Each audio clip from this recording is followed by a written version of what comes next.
Hello मित्रों, जय श्री कृष्णा। आज हम आपके सामने लेके आया हूँ चोर बना महात्मा। वीडियो अच्छा लगे तो वीडियो को लाइक करें, चैनल को सब्सक्राइब कर लेना मित्रों। आज की कहानी चोर बना महात्मा। एक बार एक चोर मरने लगा तो उसने अपने बेटे को बुलाकर एक नसीहत दी।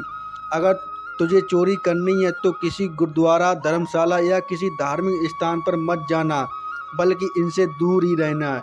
और दूसरी बात, अगर कभी पकड़े जाओ तो यह मत स्वीकार करना कि तुमने चोरी की है, चाहे कितनी भी सख्त मार पड़े।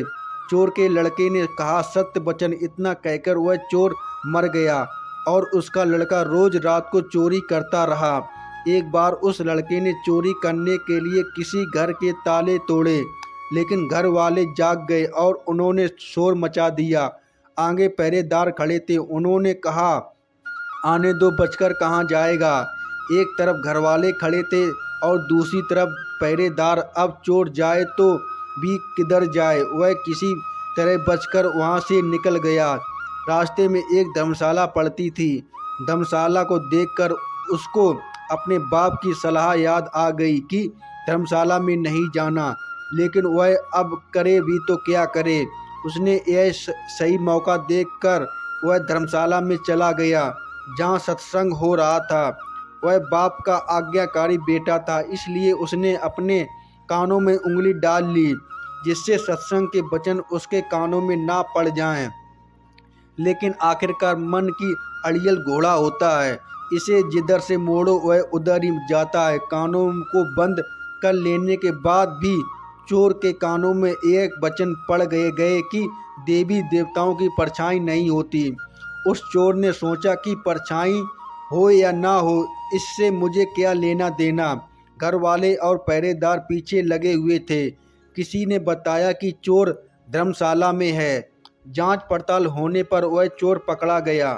पुलिस ने चोर को बहुत मारा, लेकिन उसने अपना अपराध कबूल नहीं किया। उस समय यह नियम था कि जब तक मुजरिम अपराध स्वीकार न कर ले तो सजा नहीं दी जा सकती है।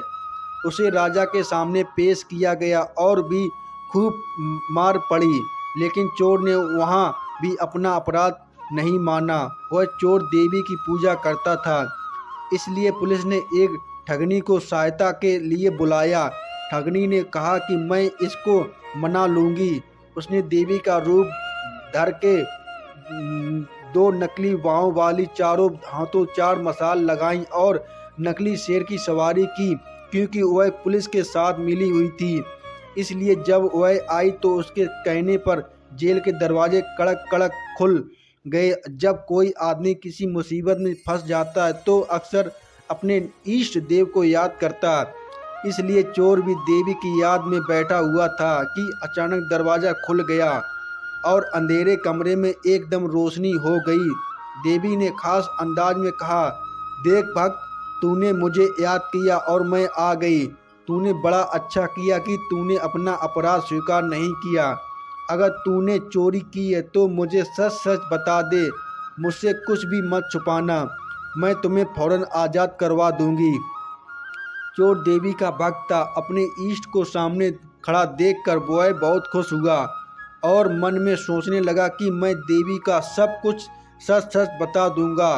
वह बताने को तैयार ही हुआ कि उसकी नज़र देवी की परछाई पर पड़ गई। उसको फौरन सत्संग का एक वचन याद आ गया कि देवी देवताओं की परछाई नहीं होती। उसने देखा कि उसकी तो परछाई ही है।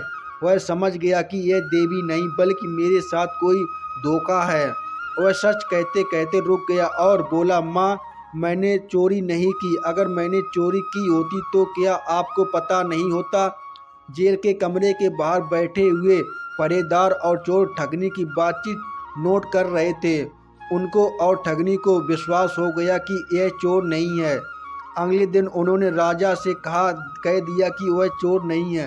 राजा ने उसको आज़ाद कर दिया। जब चोर आज़ाद हो गया तो उसने सोचने लगा कि सत्संग का एक वचन सुनकर मैं जेल से छूट गया हूँ। अगर मैं अपनी सारी जिंदगी सत्संग सुनने में लग जाऊं तो मेरा तो जीवन ही बदल जाएगा। वह हर प्रतिदिन सत्संग में जाने लगा और चोरी का धंधा छोड़कर महात्मा बन गया। शिक्षा, कलयुग में सत्संग ही सबसे बड़ा तीर्थ है। मित्रों, चैनल को